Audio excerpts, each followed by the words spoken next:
Marketing మాకు తెలియదు sir. మేము ఇప్పుడే ఇంట్రడక్షన్ అన్న వాళ్ళు ఎవరైనా ఉన్నారా? ఏం పేరు సార్? Claps sir. క్లాప్స్ ఎందుకంటే నెట్వర్క్ లోకి కొత్తగా వస్తున్నారు. మనం అంటే చాలా కంపెనీలు చూసుకుంటాం, చేస్తుంటాం. ఇంకోటి ఏంటంటే చాలా కంపెనీలు చూసినాం, చేసినాం, కానీ మనకు ఉన్నటువంటి మోస్ట్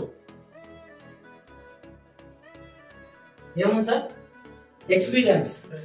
దీన్ని అన్ని చూసి చేసి కూడా ఎక్కడ పెట్టాలో పెట్టడం లేదు, అందుకే మనకు సక్సెస్ రాదు. నిజమంటారా కాదు? ఏదో ఒక కంపెనీ దొరుకుతుంది, దాంట్లో దూరం. అదో కంపెనీ వచ్చింది, ఇదొక కంపెనీ వచ్చింది, ఇదొక కంపెనీ వచ్చింది. ఇలా కాదు, మనకంటూ ఒక ఎక్స్పీరియన్స్ వచ్చింది.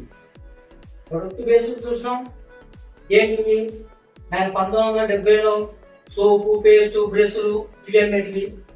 ప్లస్ దాని తర్వాత మనీ బేస్ చూసినాం. ఆల్రెడీ 1000 రూపాయలు కడితే రోజు 10 రూపాయలు వస్తుందంటే 300 రోజులు వస్తుంది.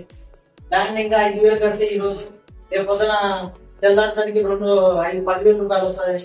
ఇంకోటి పెద్దల పైన అవన్నీ ఉంటాయి. 2400 ఈ రోజు కడితే 5 నెలల తర్వాత 10 లక్షలు వస్తాయి, 16 లక్షలు వస్తాయని అన్ని చూసినాం. ఇది కూడా చూసినాం. ఇప్పుడు ఇంకొకటి కూడా బాగా వినపడేది, క్రిప్టో. INR లో ఇస్తే మనల్ని పట్టుకుంటానని దానికి మారు దేశమే క్రిప్టో. అంతకంటే వేరేది ఏమన్నా ఉందని చెప్పారు. క్రిప్టో అనేది దేనికి ఉపయోగపడిందంటే సార్, అప్పుడు ఎప్పుడో బిట్ కాయిన్ బాగైంది సార్, దాని తర్వాత ఇథీరియం కాయిన్ బాగైనాయి. ఇంకోటి ఏంటంటే దీనికి ఒక లాజిక్ ఉంది సార్, బాగా అర్థం చేసుకోండి. ఎక్స్పీరియన్స్ అనేది చాలా మోస్ట్ ఇంపార్టెంట్. ఇప్పుడు ఒక దేశంలో నుంచి ఇంకో దేశానికి మనీ పంపాలంటే కొన్ని ఆంక్షలు ఉంటాయి, ఏమన్నా కాదు సార్. అయితే ఆ ఆంక్షలు లేకుండా డబ్బు పంపించు. నల్లధనాన్ని ఒక దేశం నుంచి ఇంకో దేశానికి తరలించాలని క్రిప్టోలో ఈజీగా పంపిస్తుంది. అలా ఇలా వెళ్ళడం వల్లనే ఈ యొక్క క్రిప్టోలో ఆ బిట్ కాయిన్ అనేది లాక్ అవ్వడము, ఆ డబ్బులు అనేది నల్లధనం రూపంలో ఇంకో దేశం నుంచి ఇంకో దేశానికి ఇలా కాయిన్స్ అనేది చలామణిలోకి వచ్చి కొన్ని కాయిన్స్ అప్డేట్ అయ్యాయి. దీనికి మార్కెట్ పెట్టి ఈ రోజు కూడా కాయిన్స్ ఇస్తూ క్రిప్టోలో మారింది, మా కంపెనీ ఈ విధంగా ఇన్వెస్ట్మెంట్ చేసి ఇన్ని వస్తాయి, అన్ని వస్తాయి. ఇప్పటికి మోసం జరుగుతూనే ఉంది. నిజమా కాదు? సరే, నేను వీటిని పక్కన పెడితే నెట్వర్క్ ఏది ఏమైనా నెట్వర్క్ అంటే ఏంటి? ఫస్ట్ ఏది సార్ నెట్వర్క్? అందరం చేసినాం. అసలు ఎందుకు చేయాలి నెట్వర్క్? నెట్వర్క్ అంటే ఏంటి? నేను జాబ్ చేస్తున్నా, నెలకు 50,000 వస్తుంది. జాబ్ ఏం చేసుకోవచ్చు కదా, ఎందుకు నెట్వర్క్ జోన్కి వచ్చింది సార్? Passive income.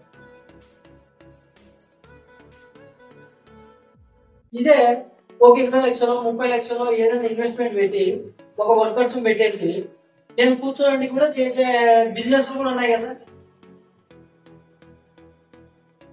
అది కూడా ప్యాసివ్ ఇన్కమే కదా. నేను కూర్చోండి కానీ ప్యాసివ్ ఇన్కమ్ జనరేట్ అవుతుందా లేదా? నేను ఉండే లేకుండా జనరేట్ అవుతుంది కదా. కానీ ఏది నెట్వర్క్ సార్ అంటే, ఒక కంపెనీ, పెద్ద కంపెనీ పెట్టినటువంటి ఓనరు, ఇప్పుడు నేను ఇక్కడ 30 లక్షలు పెడితే ఒక 4-5 ఎంప్లాయీస్ పెట్టినా లేదా? ఆ ఎంప్లాయీస్ నా దగ్గర పని చేయాలంటే వాళ్ళని ఏం కోరుతారు సార్? నాకు వాళ్ళ నుంచి ఏం కోరుకుంటాను నేను? ఏం సార్? ఇది కదా నేను కోరుకునేది. ఇది నేను డబ్బులు ఇచ్చిన రోజులే వాడు పని చేస్తాను.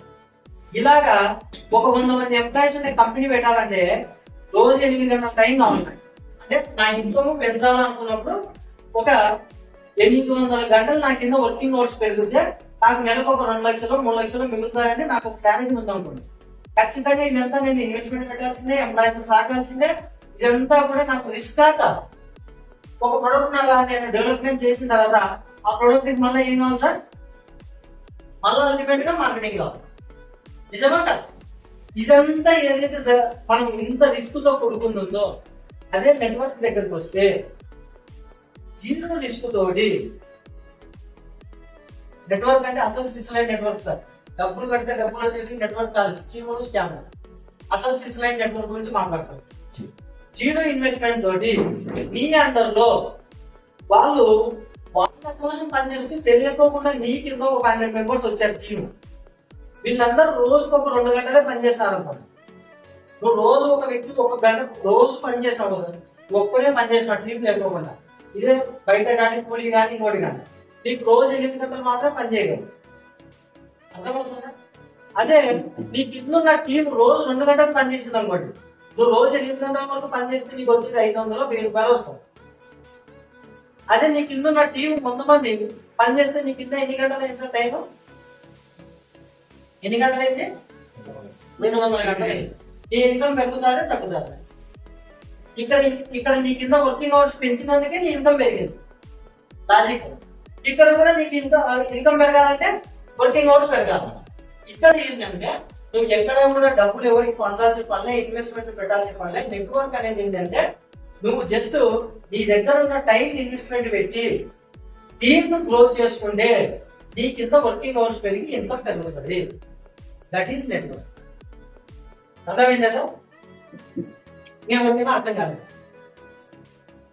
నెట్వర్క్ మార్కెటింగ్ మార్కెట్ ఏమైపోయిందంటే ఇలాంటి స్కీములు స్కామ్లు రోజు ఒకటి రావడం వల్ల రోజు ఒక బయటికి వెళ్ళి చెప్పగానే ఎక్కువగా మార్కెట్ లో నెగిటివ్ ఉంది. నిజమా కాదు సార్? ఒక 10-15 సంవత్సరాల కిందట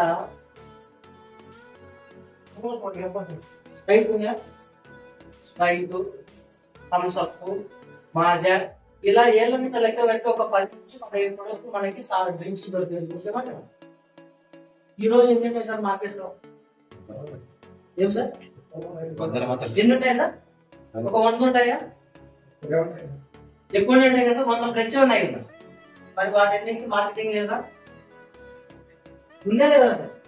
ఉంది కదా. మరి మార్కెట్ లో ఎవరో నెగిటివ్ చెప్పినారని మన కంపెనీకి మార్కెట్ ఉందా సార్ అనేది?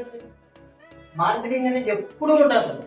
నువ్వు తీసుకునేటటువంటి ఆపర్చునిటీ ఎలాంటిది, నువ్వు తీసుకునేటటువంటి కంపెనీ రైట్ గా ఉందా లేదా నువ్వు చూడాల్సింది.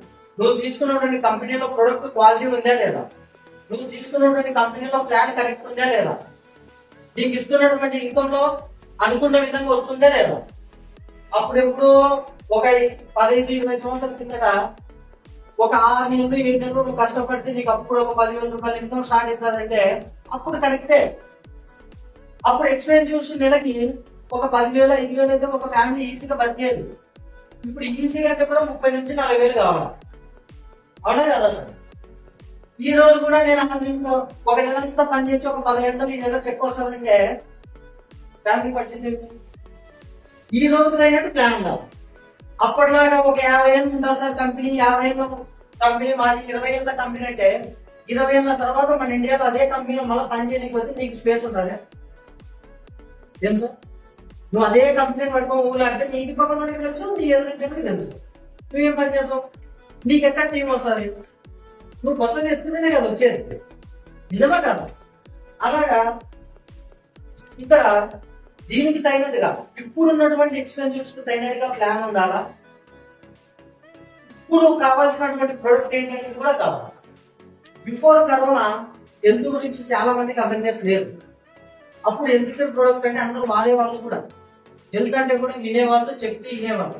ఇప్పుడు నువ్వు అట్లా ఒక్కసారి హెల్త్ కేర్ గురించి చెప్పగానే గూగుల్లో ఎత్తి దాంట్లో వాడిన కెమికల్స్ ఏంటి, దీంట్లో వాడినటువంటి, దాంట్లో ఉండేటువంటి, దీంట్లో ఉండేటువంటి ఇంత ముందు ఫ్లాక్స్ ఆయిల్ 500 పెట్టి డబ్బా వాడించేటోళ్ళు.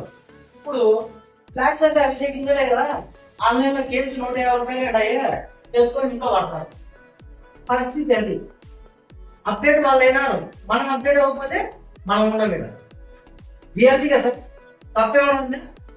మనం అప్డేట్ అయ్యి మనం ముందుకు వెళ్ళాలి కానీ మార్కెట్కి అనుగుణంగా అప్పుడెప్పుడు అది వాడినారు, ఇప్పుడు కూడా అదే వచ్చినాయి అవే వాడేయాలంటే నీతో కదా నాతో కదా. నిజమా కదా? ఇప్పుడు దీనికి తగినట్టు ఈ కాలానికి తగినట్టుగా ఇప్పుడు గవర్నమెంట్ సపోర్ట్ చేసే ప్రొడక్ట్ ప్లస్ ఇప్పుడు మన దగ్గర ఇప్పుడు మీ ముందర కళ్ళ ముందు లాంచ్ అయ్యే ప్రొడక్ట్ జనానికి ఎలా ఉపయోగపడుతుందో మనం ఏం సార్? Electric bike